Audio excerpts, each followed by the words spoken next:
September the 11th, 2001 started out for me as kind of a special day from the very beginning, because at the time I was working a dead-end job, and I had a job interview at a company that I had worked for before, and they told me this morning, to come in and we'll talk money.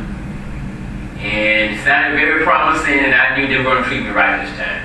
No doubt about that. But I remember getting up, very happy to get me a cup of coffee and going to do my little dead-end job there. And I was scheduled to leave there at around 9, about 9 o'clock. And I was going to go home and take a shower, put on my best suit, and probably, kiss my wife and go home for the job interview.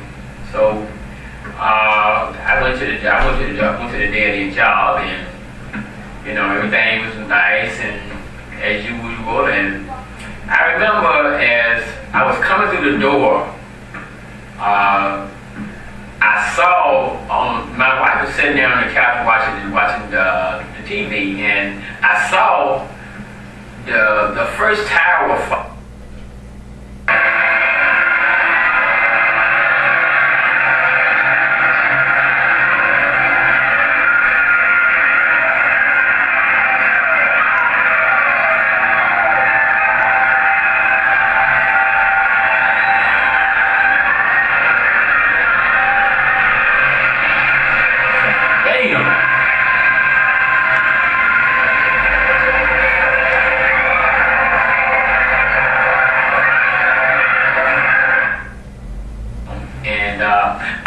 Watching Die Hard, I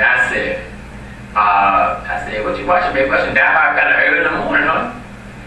And she said, no, this is happening. I said, yeah, Die Hard is a very happening movie. It was very happening, yeah, I know. She said, no, William, this is happening right now. I said, excuse me? She said, this is happening right now in New York City. And something just went all over me. And the first name came to my mind was Osama bin Laden. That was the first thing that came to my mind. And I sat on the couch there, and I was just horrified. I just could not believe this. It was just something that it just couldn't be real. And so after a while, things kind of calmed down a little bit, and I got up and went and called Mr. Joe Monte. He was the supervisor at the other company. And I called him and I asked him, I said, Joe, have you heard what happened, man? He said, yeah, William, it's kind of bad, man. I said, well, Joe, you still gonna come out to talk to you? He said, yeah, you can if you like, man. I mean, you're in there, don't worry about that. We'll take care of you. But if you wanna come out, it's fine. I said, well, Joe, I'll come out and talk to you. So I remember going out there, and on my way out there,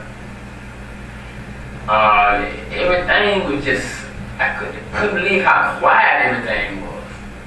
I mean, there were cars on the street, everybody was still going their way and just going about their merry way, but no one was talking, no one was blowing their horns, there was no sound of airplanes in the sky, nothing. It was just so surreal. I just couldn't believe how quiet the city was with all this traffic going, all these cars, but there was no sound, almost no sound, but just the car engines. It's crazy. And I went out and I talked to him, and we had a good interview, and everything was fine. And I signed my contract, and everything was good on that end, but I remember on the way back, I had to explain, to my children what was going on. And they were kind of shocked, and yes, they couldn't believe it, but they really deep down, they didn't really get a grasp of what was going on, because, they were too young to really understand it, but, and afterwards, a couple of weeks later, a couple of weeks passed, and In Memphis, there's these two towers. They're called the Clark Towers that I had to drive past every day on my way to that job. And the Clark Towers are only like 25 stories maybe, but it took me almost 6 months to not get this sick feeling in my stomach every time I looked at those buildings. Because they reminded me so much of the Twin Towers, on a smaller scale of course, but it took me a while to not get a sick feeling in the pit of my stomach every time I saw those towers. I mean, now, the thing about the whole situation that hurted me so bad inside was, I'm the kind of person that, I believe in the American dream. And my American dream is a good night's sleep. And I just believe that money is something I'll need in the morning just in case I wake up. It's not what I live for. But to think that these terrorist punks could actually disrupt my American dream, that really pissed me off very bad. And I'm really not over that yet. Because, I can sleep better. But man, good peaceful night's sleep has not been the same since September 11, 2000.